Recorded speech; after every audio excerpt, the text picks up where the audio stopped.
June 24th looks like to be a fantastic week for comics. Which ones are you most anticipating?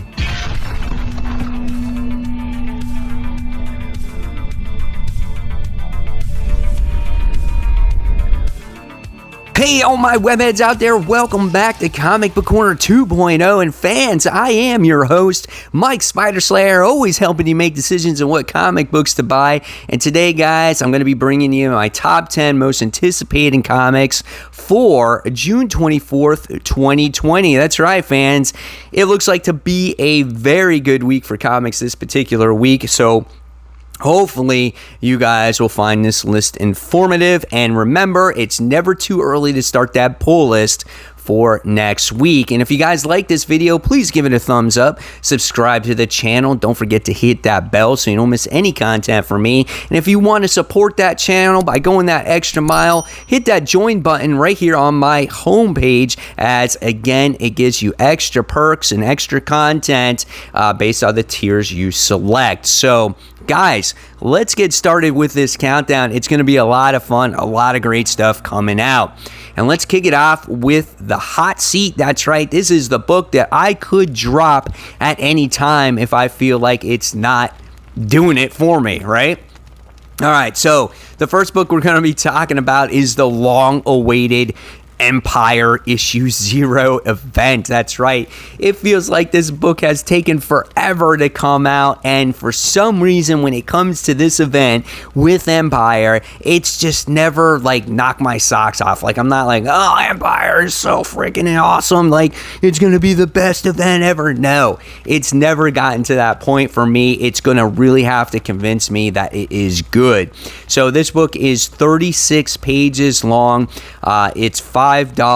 There's going to be a lot of tie-ins to this whole thing, and I just don't know what to expect out of it. So if issue 0 and issue 1 don't really knock it out of the park for me, I'm going to probably actually drop it, because as the year goes on later and later, I have a feeling that we're going to get slammed with a lot of comic books with all these different events from different companies, and we're just going to get bombarded, and we're going to have to make tough choices here. So Empire is on the hot seat.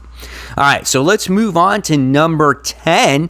And number 10 on my list this week goes to the Green Lantern 80th Anniversary Super Spectacular book. When it comes to Green Lantern, it's my favorite DC fan. So you're probably like, well, Mike, why is this book number 10 on your list? Well, again, it's just an anniversary issue. It's just a bunch of short stories that don't really mean anything. But if you're a fan of the character, it's something that you must have. There's a decent amount of covers here from your choosing. However, being that the book is $10, you can't buy all those covers, unfortunately. So you have to pick and choose. Maybe buy one, maybe two. Why are you going to spend $50, $60 on 5-6 different covers when a book doesn't really mean all that much? What I want to see from Green Lantern is I want to see a brand new series with the Green Lantern Corps, new creative team with Hal Jordan. I just want to see the character really stand out. Some people like Grant Morrison's run. Unfortunately, me, I don't like it, but at least there is this Green Lantern Anniversary issue to see what it has to offer. All right, so now we move on to number 9, and we haven't seen number 9 in a while. This is Star Wars Bounty Hunters. This is issue 3, Duel to the Death as the Scorekeeper Wills. That's right, guys. So we get to see all our favorite bounty hunters in this series. We have Bossick that controls Valis in the Ultimate Heavyweights battle, and only one bounty hunter will remain standing when the dust clears. This is a great book. It's a lot of fun. The artwork is phenomenal in this book. If you like books for cover art, this is a series that has great cover art, and this book has 32 pages, $4 price point here. All right, next, moving on to number 8, another great property. I love the first issue of this. This is Transformers versus Terminator issue 2. We get our Terminator, who winds up going back in time to 1984 and goes to where the Transformers had lived in the volcano right as they were rising, okay? Pretty cool stuff. We come across Sarah Connor as she drives the Terminator to the Transformers home base. It was a lot of fun, man. I loved it. The artwork was good. It just didn't bog you down with a lot of like history or anything like that. It was just, let's get right to the point and let's have really great nostalgic fun with this one. This one's 32 pages, $5 price tag. All right, next, moving on to number 7. So if you were the fan of Joker Killer Smile, you're going to love Jeff Lemire's Batman Killer Smile issue 1. This has the same creative team in it. If you like Sorrentino's artwork and the way he does it, I think you're going to like this one too. So this is a one-shot only, as it's an epilogue to that series. So if you love that, you're going to have to buy this to kind of complete that entire story. I think this book, again, is going to be a blast. That is number 7 on the list. We'll move on to number 6. And number 6 goes to a great series for me, and that's Tom Taylor's Suicide Squad issue 6. Tom Taylor has introduced a wide variety of new characters, but hasn't hesitated to kill anybody off, just like he did with Injustice, just like he's doing with Deceased. He's just killing people left and right when it comes to this series. In the last issue, we got introduced to Jog in the last couple issues on what he can and can't do. And what does Tom Taylor do? He actually decides to, hey, let's kill this guy off. It's insane. It's an emotional roller coaster, really good, and I definitely suggest that you guys should pick up Suicide Squad. It's probably the best Suicide Squad series that I have read in quite some time. Moving into our top 5. This is from that new company, AWA. Always sounds like a wrestling company, but nevertheless, this is Year Zero, issue 2.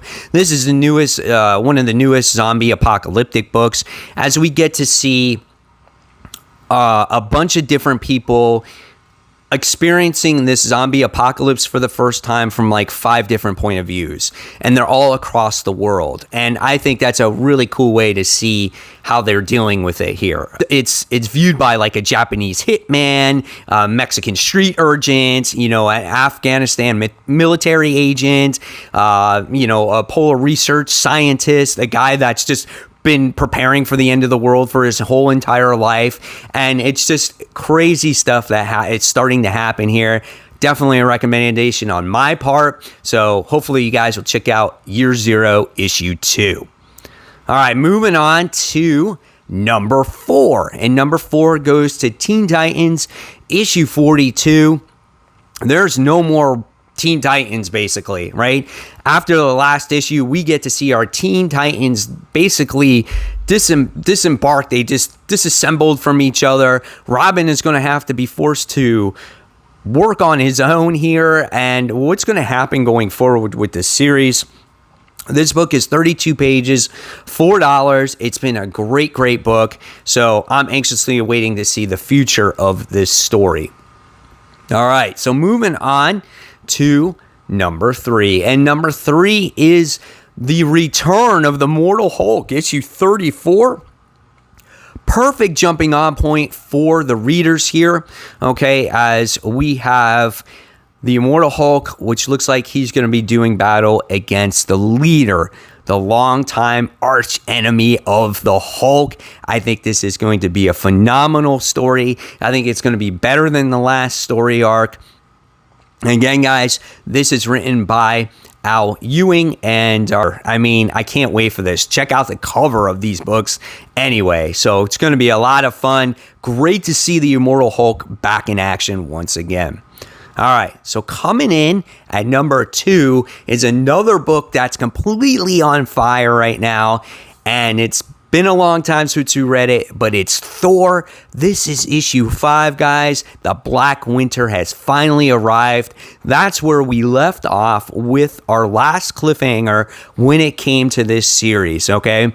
And the Black Winter makes Galactus look like nothing, okay? It's this big, daunting universe shattering thing that just swallows everything whole. Okay, so how is Galactus, how is all cosmic powerful Thor going to stop this Black Winter? I can't wait. I love Donny Cates. I love everything that he does since he started. Pick this book up if you haven't yet. Hopefully you can find the first 4 issues. Definitely recommend it, guys. 28 pages, $4 book. All right. And last but not least, my number 1, if this comes out on time, this is Batman issue 93. This was really hard for me when it came to Thor and Batman. But when it comes to Batman's story, it's just starting up, man. We got the release of Punchline finally. We get to see her full appearance, and we get to see her first real character interactions when it came to Harley and Catwoman, and now the battle is starting between these characters, and these lines that happened were just brilliant. I think Tynion the Fourth is doing such a great job with Batman, and March's artwork is outstanding. Those two are just, their chemistry with each other is spot on. So I cannot discredit Batman at all from not making that top spot this week. It is perfect book in my opinion. I can't wait for each and every issue that comes out. So guys, there you have it. Batman issue 93 makes that number 1 spot this week. So fans, there you have it. There are my top 10 most anticipated comics. I want to hear in the comments below which books you're most anticipating this particular week. And if you like this content, I'm going to leave you more content right here to click on. Again, subscribe to that channel, give it a like. And until next time, this is Mike Spider Slayer signing off. Thank you so much for watching, guys. Be safe, and I'll see you next time. Bye.